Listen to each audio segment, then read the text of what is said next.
Hello, my name is Alex Clayton, and today I will be presenting on nuclear power's possible role in combating today's climate change and energy crisis. And today, the world is kind of at a turning point. Climate change is accelerating. You have fossil fuels that are being phased out or wanting to be phased out due to the thoughts about climate change. However, you have an ever increasing cost of energy and an ever increasing demand for energy. So there's a gap left here.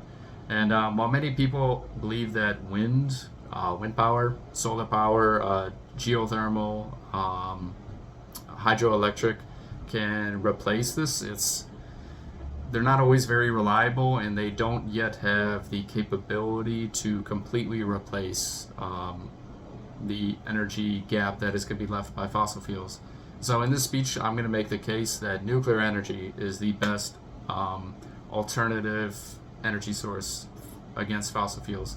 And I'll kind of explain why it's misunderstood, and then I'll explain how it compares to other energy sources in terms of emissions, efficiencies, and economics. And so, a little look back to 1973 and the beginning of the first oil crisis. This was kind of started by the Yom Kippur War.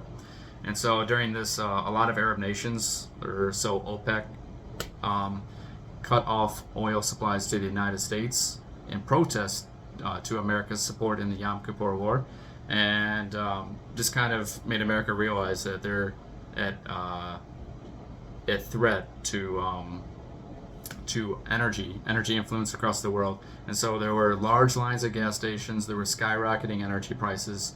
And fast forward today, once again, you have about the same thing that was happening at the beginning of the Ukraine war.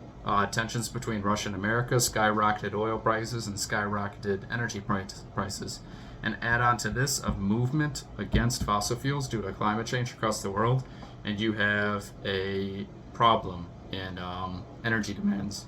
And you see that there's not really much to phase it out with.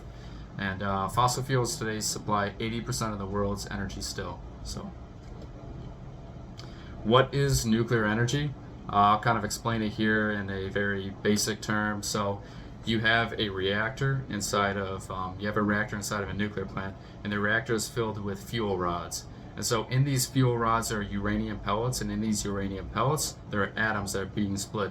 And this process called fusion creates immense amounts of heat.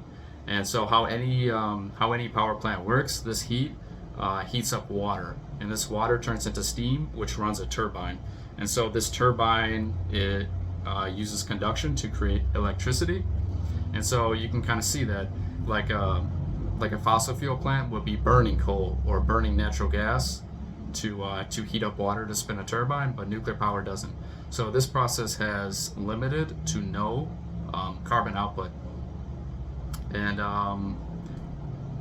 fossil fuels release billions of tons of CO2 into the air every year. And while the thought is that nuclear fission produces radioactive waste, radioactive air. It is highly regulated, and it does not reach the atmosphere. And so, kind of comparing nuclear power to other energy sources, nuclear energy today is stated to avoid around 2.5 billion tons of CO2 emissions every year, and this is because nuclear plants just don't burn anything, unlike coal and oil, which are burning with a product of CO2. And another big topic is the efficiency of nuclear plants. So nuclear plants are vastly more efficient than other fossil fuel plants, and they are infinitely more efficient than other renewable plants, other than maybe hydroelectric. And this is because nuclear plants only need to be refueled every 2 years with rods. And this means that the reactors are able to run at capacity for 2 years straight. And so to kind of replace this to kind of compare it to solar power can only generate electricity during the daytime. And even then, if it's producing electricity during the daytime, you are only able to produce electricity when you have clear skies, enough for heat energy from the sun to be converted into electric energy. And a single nuclear reactor produces 1 gigawatt of electricity. This is enough to power 110 million LED bulbs or replace over 3 million solar panels. So not only are you saving on reliability, but one nuclear plant with 4 reactors will be able to take the same place as 12 million solar panels. So you are saving a lot of room as well when you are using nuclear plants. And to kind of compare actual brute efficiency numbers, a nuclear power plant will run at 93% efficiency, like indefinitely, while wind will only run at about 35% electric efficiency and 25% electricity for solar, depending on weather. And so this is kind of, you can think of it this way: you have 1 gigawatt electric at 93%, while this 1 gigawatt electric and 1 gigawatt electric of solar is not the same thing, because since solar is running at 25% efficiency, let's say that the nuclear was 100% efficiency, you are still producing 4 times as much energy at 1 gigawatt with a nuclear plant than you are with solar. And so this is kind of just a strong bonus in terms of using nuclear energy. And there's an economic benefit of using nuclear energy as well. So each plant creates about 400 to 700 permanent jobs that pay locally above 36% of the average salary in their areas.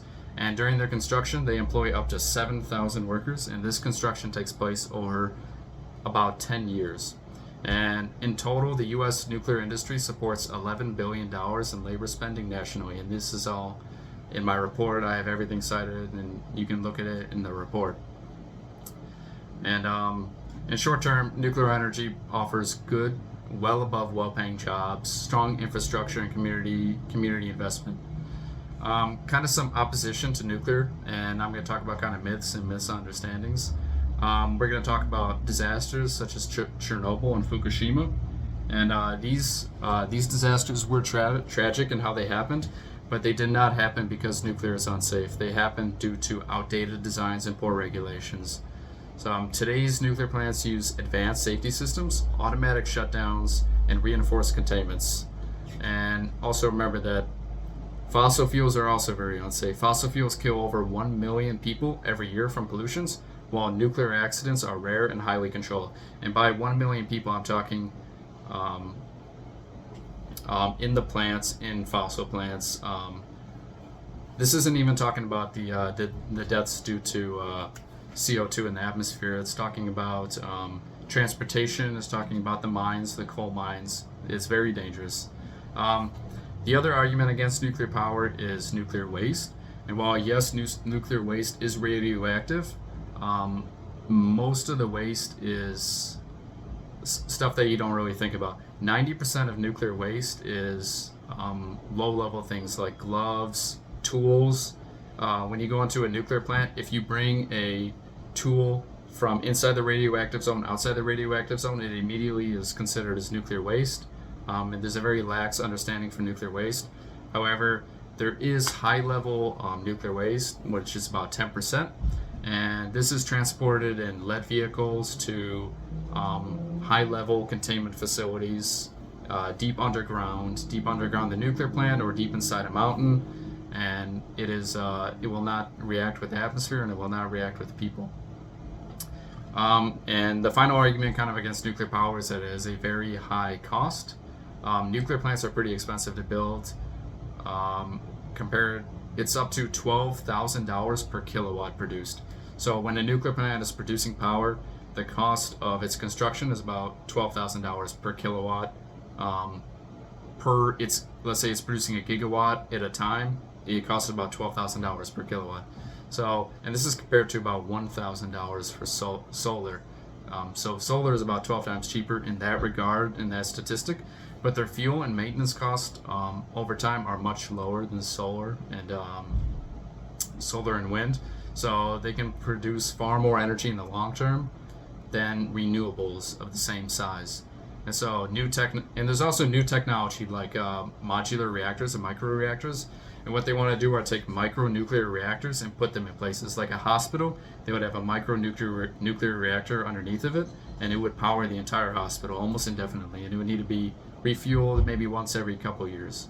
So kind of to morph into the future of nuclear energy, the U.S. Department of Energy and many smaller companies are kind of experiencing they're researching into modular reactors right now. And while not a ton is known about them, it is a very strong possibility for the future to have modular nuclear reactors. There's also renewed government political interest throughout the world. Governments are starting to realize that nuclear kind of is the future, so they're investing into education of nuclear energy to kind of convince the population against the disasters of Fukushima and Chernobyl. And they are streamlining regulations against nuclear plants, streamlining safety regulations. So plants are getting safer and safer as time goes on, and funding towards next generation nuclear reactors is increasing. So, kind of to wrap things up, the energy crisis isn't really coming. It's already here. Wind and solar can be able to help in the energy crisis. They can help to subsidize energy for nuclear power, but they will never be the main source of energy. They are just a subsidy for a main source of energy. Especially, I mean, you look at countries like Denmark, and they are able to completely power themselves using only wind energy on their coastlines, but it just will not be possible for countries such as China or America or even Russia. And nuclear power is a clean, reliable, economically powerful source of energy, and is just commonly misunderstood. And this is due to fears that were kind of pushed through movies and not even just movies, but through social media, and they're exaggerated. But with modern safety equipment and regulations, nuclear power is the safest and most promising tool that we have today, and we have to think about it as a solution. So, thank you.